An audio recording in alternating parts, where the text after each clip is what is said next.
Shalom. Eu quero compartilhar uma palavra. Quero ler alguns textos bíblicos.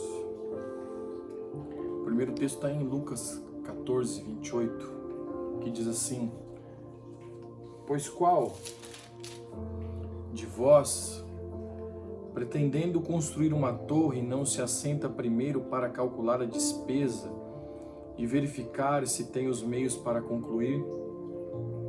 Para não suceder que, tendo lançado os alicerces e não a podendo acabar, todos os que a virem zombem dele, dizendo: Este homem começou a construir e não pôde acabar. Ou qual é o rei que, indo para combater outro rei, não se assenta primeiro para calcular se com 10.000 homens poderá enfrentar o que vem contra ele com 20.000? Caso contrário, estando outro ainda longe, envie-lhe uma embaixada pedindo condições de paz. Assim, pois, todos aqueles que dentre vós não renunciam a tudo quanto tem, não pode ser meu discípulo. Um texto em Ageu, capítulo 2, versículo 8. Minha é a prata, meu é o ouro, diz o Senhor dos Exércitos. Daniel, capítulo 2, versículo 21. É Ele quem muda o tempo e as estações, remove reis e estabelece reis. Ele dá sabedoria aos sábios e entendimento aos inteligentes. Salmos 47, versículo 8. Salmo 47, 8. Deus reina sobre as nações. Deus se assenta no seu santo trono. Os príncipes dos povos se reúnem, o povo do Deus de Abraão, porque a Deus pertencem os escudos da terra, e ele se exaltou gloriosamente. Eu quero trazer uma palavra, quero compartilhar uma palavra nesse tempo que Deus colocou em meu coração. Nós não estamos lutando contra as forças do mal para que tudo isso passe. Deus é soberano. Eu lembro que quando nós éramos criança, nós aprendíamos com os nossos pais sobre as coisas importantes da vida de uma maneira simples, de uma maneira lúdica. Eu lembro que os nossos pais faziam muitas alegorias para nos ensinar a comer, para nos ensinar respeito, educação, como tratar as pessoas. E quanto menor, a maneira mais alegórica nós usamos com os nossos filhos. E quando nós somos ainda crianças na fé, nós aprendemos de maneira lúdica muitas coisas, mas já maduros, nós já não estamos mais no leite espiritual. Nós precisamos de um alimento mais sólido. Eu lembro que eu já ouvi muitas vezes uma maneira lúdica de ensinar alguém a receber Jesus. Jesus é educado, ele pede licença. Mas eu creio que isso é uma analogia quando nós estamos ainda aprendendo sobre fé. A fé de uma forma mais madura e um alimento mais sólido precisa compreender que Deus é soberano e Ele faz o que Ele quer.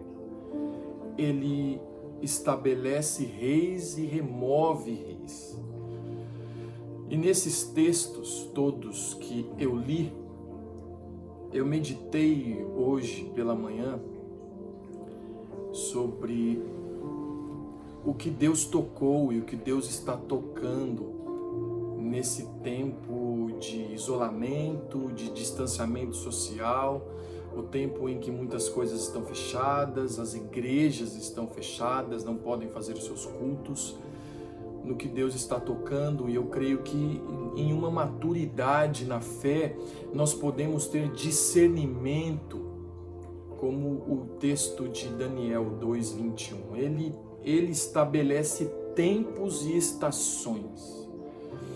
Hoje nós tivemos a notícia de um ministro que pediu demissão e houve até um alvoroço, né, do povo, da população sobre o que é que está acontecendo e parece que o governo está caindo. Eu creio que num discernimento do Espírito e na palavra, Deus está tocando os governos dessa terra. Nesse distanciamento com essa pandemia, com o resultado disso, Deus está tocando em todos os governantes da terra. E nós precisamos do discernimento daquilo que Deus está fazendo e onde Deus está mexendo, onde Deus está tocando. Não há nenhum governo nessa terra que ficou ileso, não há nenhuma nação que ficará ileso ao que Deus quer tocar.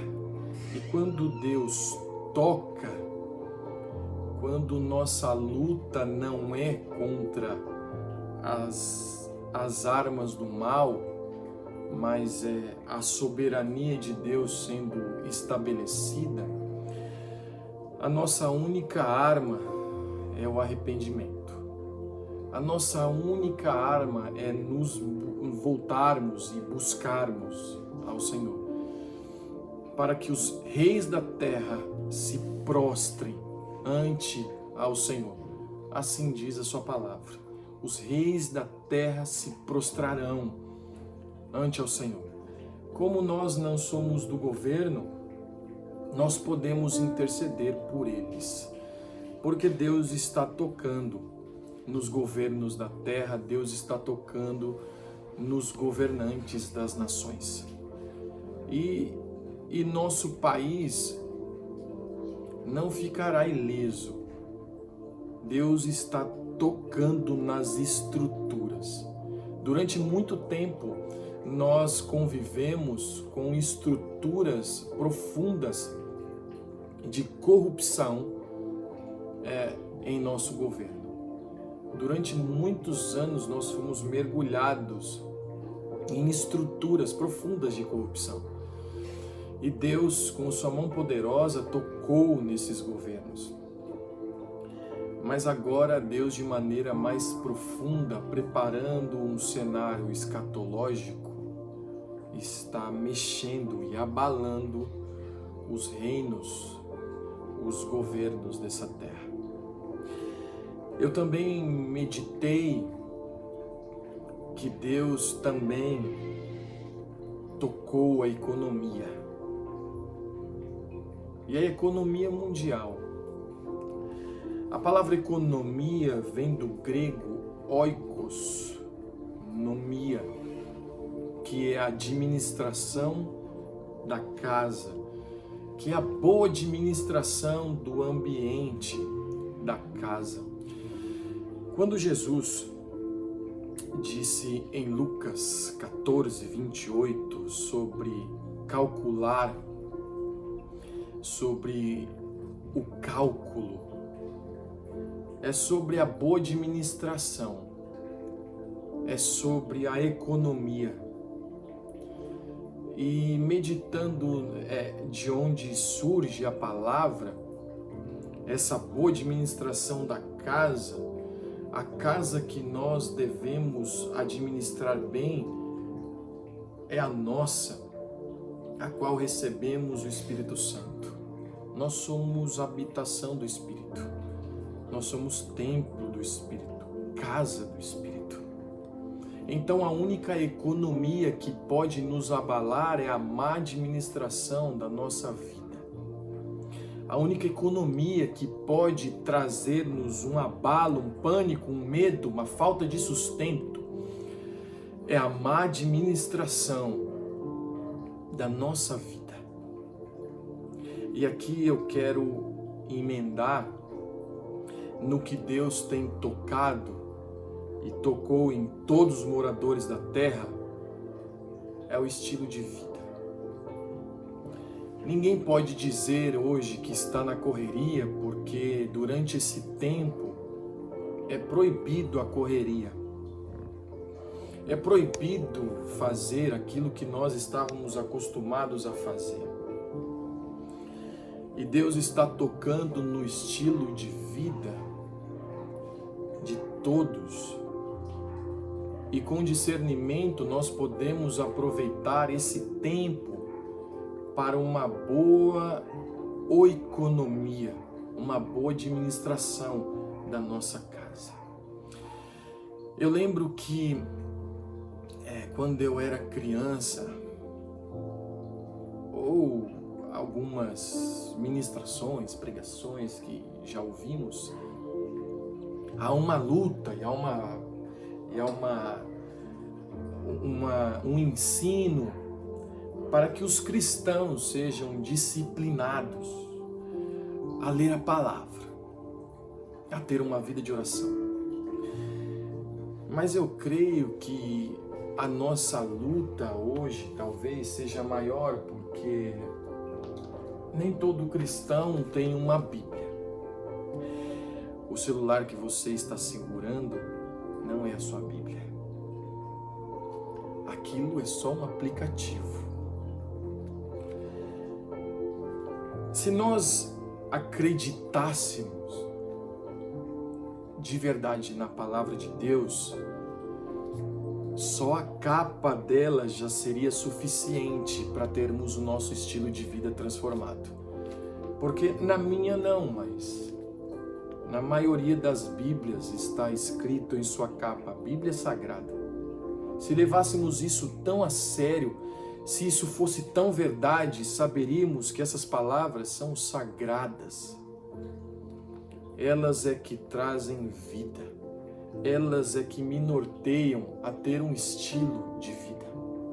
Aqueles que continuaram com o seu estilo de vida e estão mergulhados no tédio, no ócio, na ansiedade e no desespero durante esse tempo, não conseguiu discernir que Deus mexeu com o estilo de vida de todos os moradores da terra. Tudo aquilo que nós estávamos acostumados a fazer, nós não estamos fazendo. Nós estamos em casa, se é que somos obedientes às nossas autoridades, nós estamos nos distanciando socialmente, não tem mais aquele restaurante para irmos, não tem mais a festa para nós irmos, não tem nem mais os cultos para nós frequentarmos. E eu quero pedir, orar e clamar para que haja um discernimento daquilo que Deus está fazendo e onde Deus está tocando e abalando. Ele está abalando o nosso estilo de vida. Cristãos dessa terra, por favor, comprem uma Bíblia, tenham uma Bíblia, leiam as suas Bíblias. Eu penso, isso talvez seja talvez seja só minha opinião, mas nós somos analfabetos àquilo que vai acontecer. Nós não sabemos. Nós sabemos muito pouco, só por tradição, nem pela palavra. Nós achamos, a grande maioria acha que Apocalipse é um livro temeroso e de difícil entendimento. Nós não conseguimos entender os tempos, nós não conseguimos discernir, nós não temos esse discernimento espiritual, porque o nosso estilo de vida se misturou. Nosso estilo de vida se misturou a tanto entretenimento. Não adianta eu falar que se você usar o aplicativo do seu celular e ver que o tempo de uso do seu celular nesses dias tem sido muito maior às vezes do que o tempo do seu sono, do que o tempo do seu descanso. Responderia as suas perguntas porque você não tem dormido direito. O nosso tempo de palavra às vezes é mínimo. E não adianta discursar. Nós precisamos ir à palavra. Deus está mexendo e abalando de cima para baixo, ou de baixo para cima, tanto faz. É do governo ao indivíduo. Ele abalou a economia e nós não temos nem certeza do que será dela depois que isso passar, depois que essa onda, que esse tsunami passar. Eu só sei que a economia, a boa administração da casa começa quando nós administramos bem o nosso coração diante de Deus, onde o nosso estilo de vida é confrontado e nós tomamos decisões. Mas nós não conseguimos transformação se não houver adoração. Deus não necessita, em sua carência, ser adorado. Nós é que precisamos adorar, porque essa adoração a Deus nos transforma. Eu ia dizer, pegue sua Bíblia, mas como muitos cristãos nem Bíblia têm, compre uma Bíblia ou pegue sua Bíblia, leia, proclame, ore, se arrependa. O povo que se chama pelo nome do Senhor, ele não tem placa mais. As placas não importam se os moradores da terra não se conscientizarem que nós precisamos do governo de Deus. Deus os abençoe. É só uma reflexão, é só uma meditação, não é por um like, é para transformação. Deixe seu celular de lado e adore ao Senhor. Proclame as suas maravilhas. Deus os abençoe.